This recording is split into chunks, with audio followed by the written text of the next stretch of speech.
welcome to In Business Talks 2, a podcast about people who work together as a couple. Learn the secrets of business partnerships, the benefits and pitfalls of working together, be it husband and wife, father and son, mother and daughter, friends, relatives, or any other combinations of business partnerships. As well as speaking with other couples, we'll also let you know of any useful websites or apps that are out there that our members have come across and shared with us in our regular weekly online meetings. We're your hosts, Tracy and Ian Earle, founders of In Business, a networking and business support community. We host online and face-to-face events and we'd love to meet you, so why not come along? The link to book is in the show notes. Don't forget to check out our bonus episode too. It's called The Friday Fix. This week's In Business Talks 2 guests are Hannah Bratley and Liam Fulton of Frame, and they leverage powerful technology to pull insight from your images. Wow. So without further ado, let's crack on with In Business Talks 2. So welcome to our episode of In Business Talks 2, and today we have Hannah and Liam of Frame. Welcome, guys. Hi, thank you for that. Welcome, guys. Hello. Good to Good see to you. be here. Good to see you guys. I suppose we should start off by asking then, can you tell us what you do?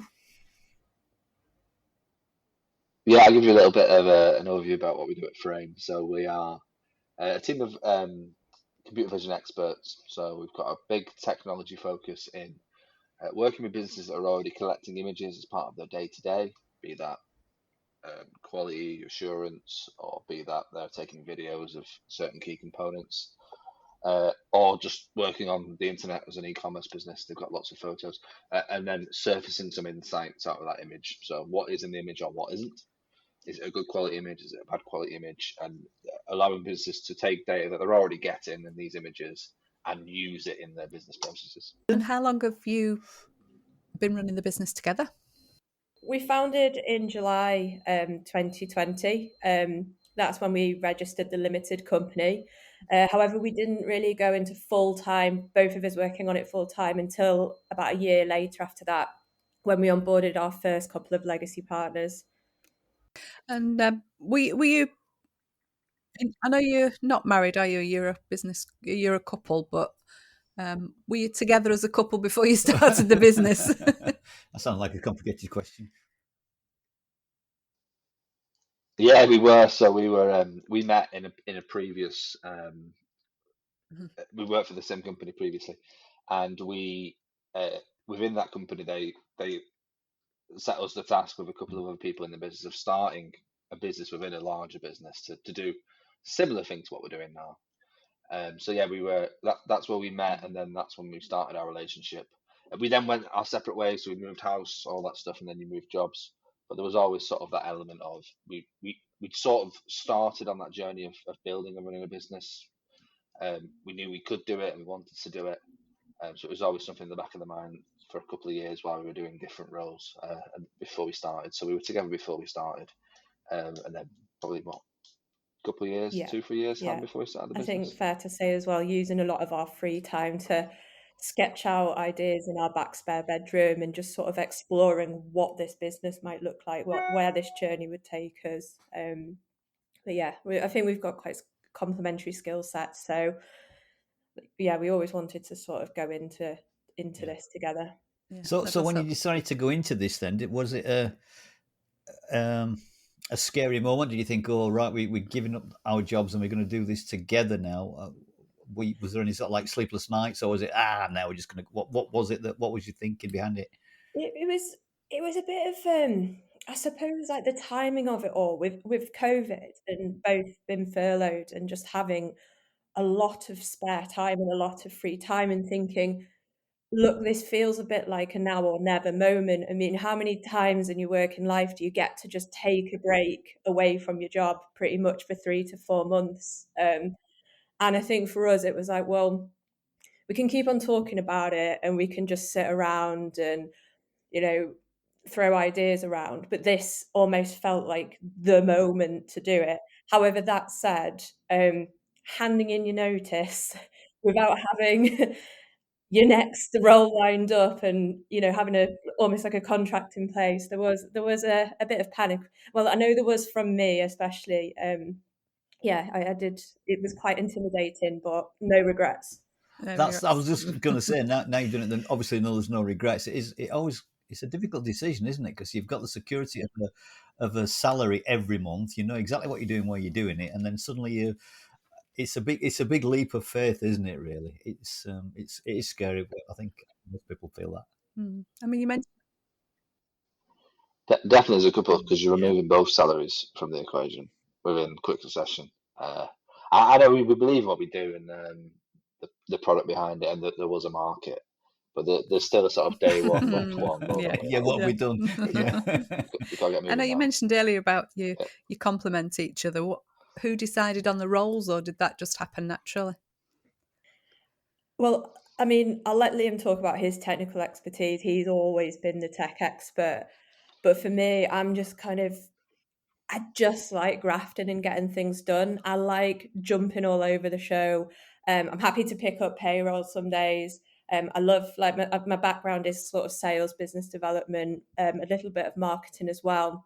So for me, my personality sort of fit very nicely in terms of just being able to be across all areas of the business and providing Liam some support as well.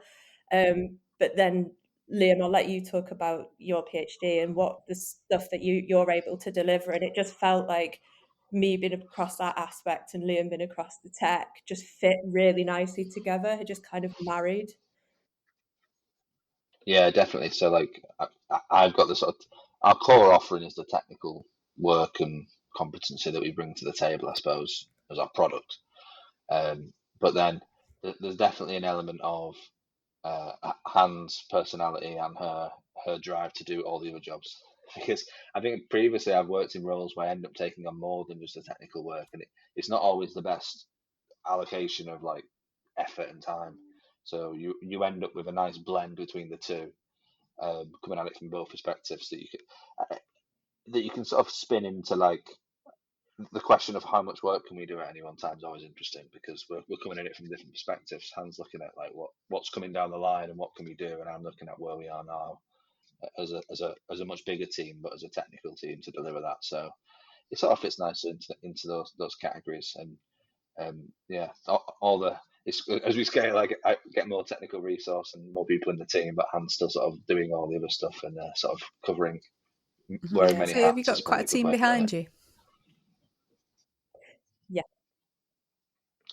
Yeah, so there's five of us now, and there's a couple of new people coming in hopefully in the next 2 or 3 weeks.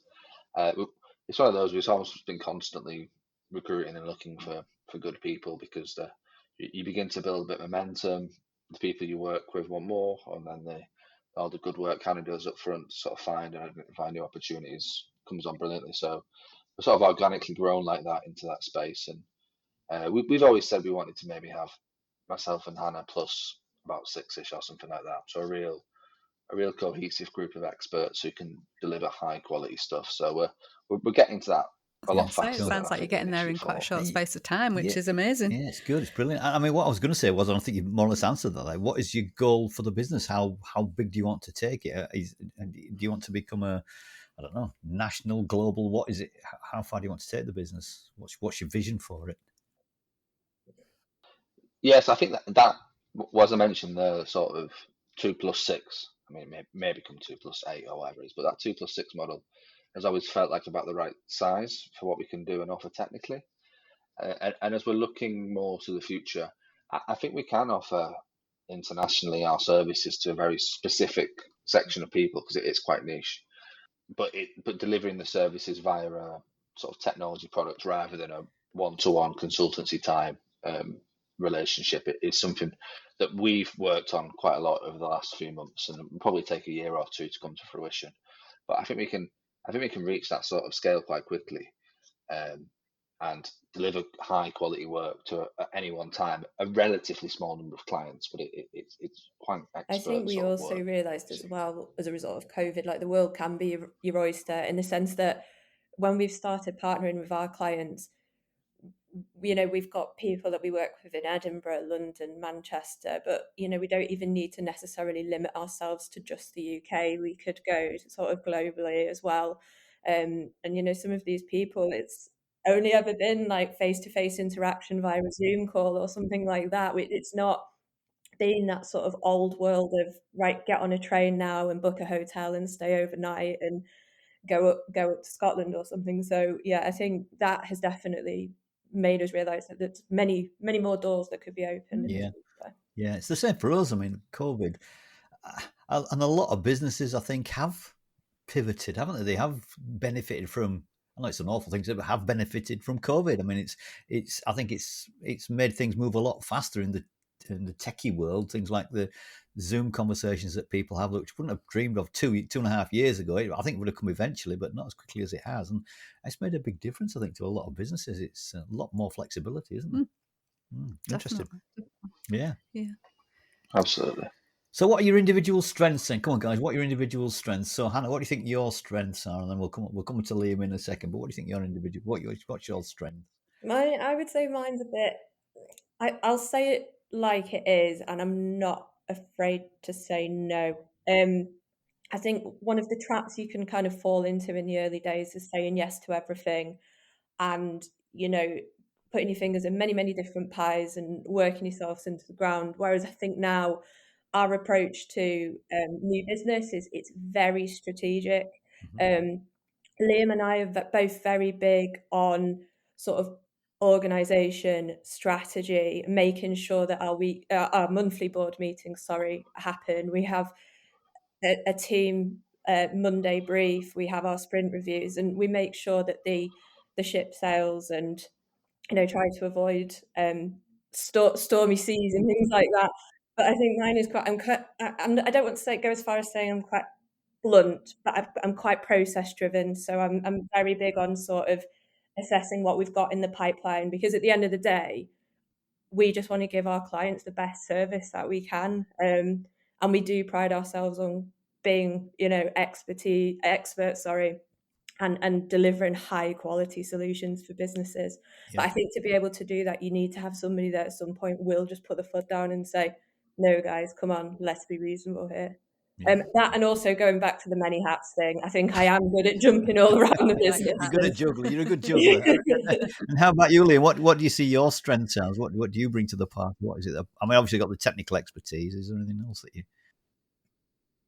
Yeah, I think probably mainly, and I think in a lot of the work we do, this is one of our big differentiators, is that I'm very good and try and instill that in the rest of the team at dropping into a business that's brand new sector, a brand new use case I've never worked on before, and understanding it very quickly. So within a couple of weeks, understanding what the problem is they've come to work with us on is, understanding how their systems work, understanding their business and how the problems are, and then once you can do that quickly, making a list of technical work, and then delivering it is almost the easy bit. But there's that. I mean, we sometimes call it that hypercare, but there's that junction of, we're starting a piece of work with someone and you just dropped into their business, and the challenge of understanding that quickly, so you can start delivering value is definitely where I see myself actually in the business, and especially as we scale out the team, that's where I add a lot of value, more so than the ongoing client work. This is brand new. Understand this, chat to some people, look at some code, and get your head around what the problems are, so that you can do the technical work. Because sometimes that can take people a very long time, and we're trying to aim for sort of 2 weeks understanding, 2 weeks planning, and then we're delivering. So we're in businesses and very quickly we're adding value. I've just spotted your cup, Hannah. Oh, what did it say? I didn't see it. What did it say? I missed it. That was a gift from here. Oh, lady. Christmas lady. I got you that. Yeah. Yes, so we know who's in charge of this relationship. Can I ask, do you think working together then, as you are now, I suppose, I know you've worked together before, but perhaps more closer now, has it strengthened your relationship, do you think? I personally would say so, yes. I think, speaking quite candidly, I think it was maybe the first couple of weeks where it was a bit like scrapping out, like, come on then, if we're going to do this, this is what I'm going to do and this is what you're going to do. But now it's just like a really well-oiled machine. I just feel like we're all over everything. I think the one rule that we have, not a rule, but one thing that we have had to be quite, what's the word? focused on, I suppose, is making sure that there has to be an end to the day. And like we're more than happy to go into the office on a weekend or work a late night or an early morning, but not to let that scope creep of let's just talk about work all day and all night. But I think because we are good communicators and we're a great team, we just very quickly sort of focused on that and then just kind of put that boundary in place and found the time to just sort of relax on an evening. Yeah, which is good because I think you need to do that, and I think it's easy to fall into talking about when you work together, because we can fall into that easily. You talk about something 24/7 if you're not careful. So it's good to have a break, isn't it? Yeah, I think it is. Yeah, because sometimes you can you can just forget and just carry on talking about the business, can't you? Or whatever take over your life. Yeah. So if one of you is sort definitely. of having a bad day and you're thinking, oh God, things aren't going right today or whatever, what happens? Who does the other one, pick each other? Do you pick each other up, or do you just ignore each other, or you just think, oh, they'll get over it, I'll get on with what I'm doing? I'll lock myself in this room out of the way. What is it that you do, guys? How do you help each other in that way? I think we tend to sort of we'll have an initial vent. I think we're both very passionate people, so you've got to give yourself that space to vent. But then you've got to quite quickly support one another and move on with. I think because we're so attuned, is this a real problem that we'll have a vent and then we just need to sit down and make a solution, or is it just a frustration that just needs to sort of be discussed and not really move forward? But I've noticed actually probably more in the last 3 or 4 weeks. Links a little bit back to sort of us talking about work all the time is I think beyond a certain point of us discussing something, because we naturally gravitate back to talking about work or any frustrations or any positives, is to try and laugh about it and make it funny. I think if you dwell on it too much from a negative standpoint, it can be quite consuming. But if you're making a joke about it between ourselves, almost, it gives us more relief to those sort of frustrations sometimes to sort of just laugh about it. But yeah, but it's quite recent. Somebody I once suppose, said to me as well, yeah. do you want sympathy or a solution? If you just want to vent and you just want me to be like, oh yeah, woe is you, like that's really stressful. Or if it's like, no, actually, let's go find a solution. It's like, let's grab a cup of tea, get around the whiteboard and sketch it out. And I think you find it really useful as well, don't you, Liam? Just drawing across the board. And I think that's good, like trying to identify what it is. But yeah, back to Liam's point, just having a good laugh and a chuckle about it is definitely It's the best way. yeah. So what's the best thing about being in business together? Liam, do you want to go first?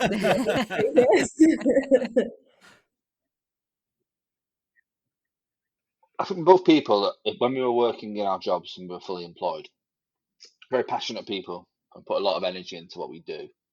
But then I think when you're working for yourselves and then working as that team, you're still putting as much, if not more, energy into what you do. But it feels very sort of positive, like you're growing something. And I think that's the bit we probably both enjoy the most, is that I know that whatever I do in my job, or if I wasn't working on a hobby, I'd be very intense with it. And I think when it's not your own thing, that can easily lead to frustration. But I think when we're working together, and we've set up sort of a nice sort of way of working in the day and try and segment out the evening so we're not talking about work, is where it's still very intense, but it's positive. And then you're there all the time talking it through together. And we are a good team. We do work really well together. So we had a bit of time apart in different companies, so it was good to sort of come back and work together again, because you end up sort of missing that person to bounce ideas off or talk through business stuff or just. And what do you think makes you a good team? What do you put it down to? We've both got very similar goals and ways of working, and it's weird how attuned we are. There's so many times where I'll see an email and I'll Slack Liam straight away with my thoughts, and then he'll have Slacked me his thoughts at the same time, and it will be the same thoughts, almost word for word sometimes. That happens quite a lot, and I think because we both share the same passion, and as we've said, we've worked on it before, we loved doing it the first time, and just being able to see this dream of going into this sort of unfold in front of you and be successful at it, that just gives you the energy to just, it spurs you on to just keep going and going and going. And I think we are good communicators, which massively helps. So I think that, for me, are the things that make us. I think a big part of it is that like we are very similar in a lot of ways in terms of how we think about the business or how we react to things. But because our core skill sets are very different, I don't like saying non-technical because it sounds like you're just not doing technical stuff, whereas it's just because our like day to day is very different and our tasks are very different. There's like that doesn't really overlap at all.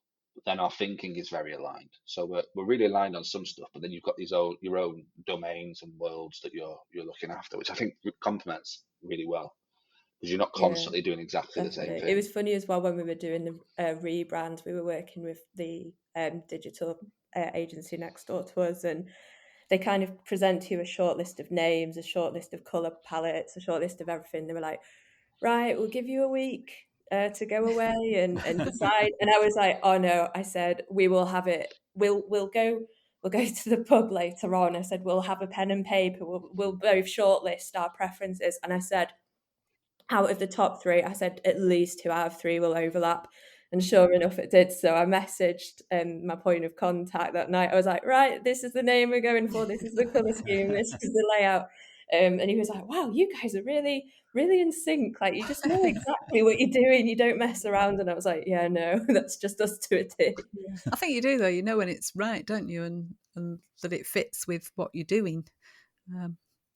So yeah. Has there been a really high point so far in your business journey? I know it's not been that long, but has there been something that you've gone, yeah, that's really, it was a real success, it was a big client, or just something that's made you punch the air? Yeah, or high five. If you do high five, of course. Yeah, every day. Yeah, I think we had probably a couple of different ones. That initial client where someone, I mean, it's quite strange because you worked in jobs where you paid money. So then I know you're coming at it from a different angle as a business, but those first clients the first ever client was a big one. Not for the value, but just wow, someone sent an invoice and someone's paid it. And then probably just as we were starting, probably the month or two before that, winning business and being like, wow, this is enough money to make a go at it, and if we can repeat this process, it's really good. But then probably the best one for me was almost like when we started to grow a team. I mean, I've done it a lot before growing out teams, but like, so when we made that decision, and then that first week probably where we put a lot of effort into onboarding the team and getting people set up, that was a real high five moment because it felt like we'd really set the foundations for something that could, and it's good to see that environment and that team begin to sort of gel together. And I think now one of the things we pride ourselves on as much as the tech work is the environment we set up for the team. Because it's how we'd like to work and the experiences we've had. So definitely those little milestones has been going on. That sounds Right. good. I'm going to ask. I have a favourite question that I like to ask everyone, so I'm going to ask you. Go on. And I'll start with ladies first. So you get first shot at this, Hannah. What is Liam's most annoying habit at work? And you get the answer. You get to go on this one as well, Liam. But you first, Hannah. What is Liam's most annoying habit at work? Liam, If he hasn't got one, that's fine. No, I've got dear. one. Liam's very passionate about the tech and the quality of the tech. And sometimes when there's a large number of client requests that come in, sometimes you falter and you doubt yourself and you can get into a little bit of a tiz. And then 10 minutes later, it's absolutely fine. But every time that happens, I'm like, see, the world didn't end. We're still going to do it. And I always ask you the same question. Well, would we ever go back to working apart, going into 2 separate jobs? No, this is the passion. This is the thing we want to do. This is the lifestyle we've chosen. So it's going to work. It has to work, because I'm not going back elsewhere. Like, No. well, sometimes I think you think the world's all going to come crashing down, which is it's a sign that you care and you're passionate. But I know it's not. Yeah. Right. And You go, Liam. and how about you, Liam? What's Hannah's worst habit at work? You don't have to do too much. Worst habit. I was going to say nothing, Hannah. I can't believe you said that about me. I was probably actually, I do it less and less, is just checking stuff with me. I think like, oh, I've done this. Can you just check this email, or can you just check this thing? And half the time I just go back and go, but you're better at this than me. I've got nothing to add. Like you're the best person at this. I think in those early days, almost like the default being it needs to be checked by me, or Yeah. I mean, some stuff obviously does we need to discuss, but I think, and that's probably the initial thing that we definitely discussed early on was you're no, there's vast swathes of this that you're infinitely better than me at. So just push on with them. I'm going to make it worse. So You've definitely developed that confidence. Yeah. Since you started. And if you could, I think I know the answer to this one, but I'll ask it anyway. If you could do it all again, would you? If you could turn the clock back to 2020 when you were making the decision to do this, well, two questions. Would you do it all again? And is there anything you might change with the benefit of hindsight? I don't know, Liam. so both keep breathing in, Hannah, and I think you're going to go. No, 1,000,000 times yes. Like 100% would definitely do this again. It's been an exhilarating journey, and I've loved every step of the way. And I'm just super excited for what's going to come in the future. In terms of doing things differently, that's a good question. I don't know if you just want to sort of go in there and then I might have something to add, but. Yeah, I mean, we definitely do it again. My first one was to say we'd do it sooner, but I actually think the time we did it was about right. Starting up in mid 2020, but whilst still working or part time furloughed, and then in first of July, I think 2021 is when we were sat down in an office like, right, we've got to do this now. But I think that timing was about right. I think that the only thing I'd say we'd do differently is a couple of points we've probably held on about a month or so too long to our current structure and not gone. I don't think we've been preemptive in getting another person in. So like September we were super busy and we only got the person in October, and so I think we've been perhaps a little bit too slow a couple of times to get the extra person or get the extra capacity, which is again something we reflect on often and be like, well, when we're making a decision, know that we're going to err on the side of caution, which is great, but our experience is that we're always probably about a month a bit slow in that regard sometimes. The work gets done, but then we end up just having a So crazy you don't want week, to take a somebody crazy on month. and Yeah, 2 months down the line, you've Yeah. not got the work for them. But the best time they say Exactly, to take somebody on is before you need them, isn't it? So that they're ready and in situ and ready to roll. It's hard to predict that sometimes. Yeah, isn't it? yeah. No, if we Hindsight's all always a had wonderful thing. a crystal ball would be it'd be great, wouldn't it? Yeah. So if you had any advice to give anybody who was thinking of going into business with their partner, what would you say? Being sort of really defined in your processes and really sticking to them. I think when you're in a partnership, or it doesn't necessarily have to be a relationship, it just might be a friendship. Maybe sometimes there are little bits of things creeping in there. Oh, we don't have to do the board meeting this month, but we have always been rigid in sticking to that. And I do think that really helps keep the focus of the business and keeps driving it forward. And I think that would be like the advice I'd give. Right. Yeah, because it's easy to drift off, isn't it, and just go on to the next. Well, you lose focus if you're not careful, don't you? That's the thing. It's like the way boundaries work between friendships and relationships and any kind of partnerships. Yeah. You still do have to be very defined with those. It's not like you're just with your best mate having a laugh, like trying to make this thing work. It's like, no, this is a real thing. It's a serious thing. Like, it's our livelihood. It's our future. It's we employ a team of people.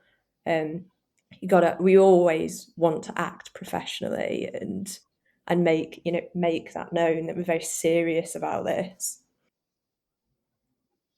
Yeah, definitely. And I think I definitely reinforce that in that, because we do talk about it all the time, even if it's in a really positive manner. Sometimes we'll stumble on something interesting, and then it's like, oh well, no, we need to schedule a proper conversation about this. It's sometimes too easy to cover off really important big business decisions just because you're having a conversation over dinner. And then the other thing which was good for us was we started when we were in this room I'm in. Actually, we've got the office down the road, but we started in here Yes. with 2 desks side by side, and we quickly realised we need to work in separate rooms because it defines that boundary of like, no, we're not working. And actually, sometimes if we're reviewing a client presentation or a pitch for some new work, even though we're upstairs, downstairs in the set, we'll call in and do a screen share, because it's like that is the time we've allocated to do this. It's too easy sometimes, especially when we're in the same house or we're in the office. You sit next to each other. What should be a really focused 20 minutes becomes a less focused 2 hours. So we just having to like put artificial boundaries on that have been really helpful, because then your brain sort of knows where it's at. Yeah, I'm going to get banished to the kitchen we've got now, that teacher. Liam. Yeah, I think you should move downstairs. Yeah, thank you for that, Liam. I think you should really move downstairs. Yeah, we've got desks side by side, and it can be a distraction, can't it, my love? Yeah, it is.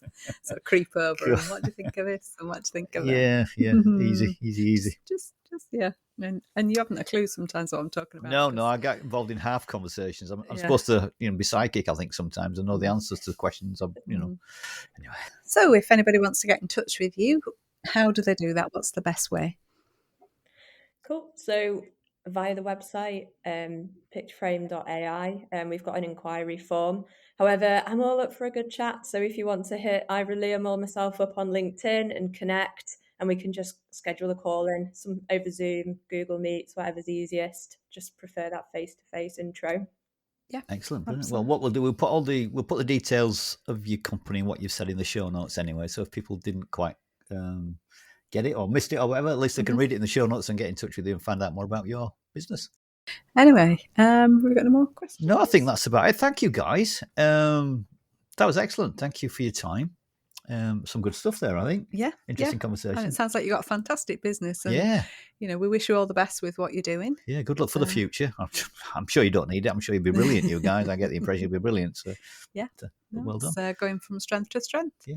And thank you for joining us today. It's been a pleasure talking to you both. Thank you for having us. Thanks very much. It's been great. You're welcome. Take care. Bye. Bye. Bye.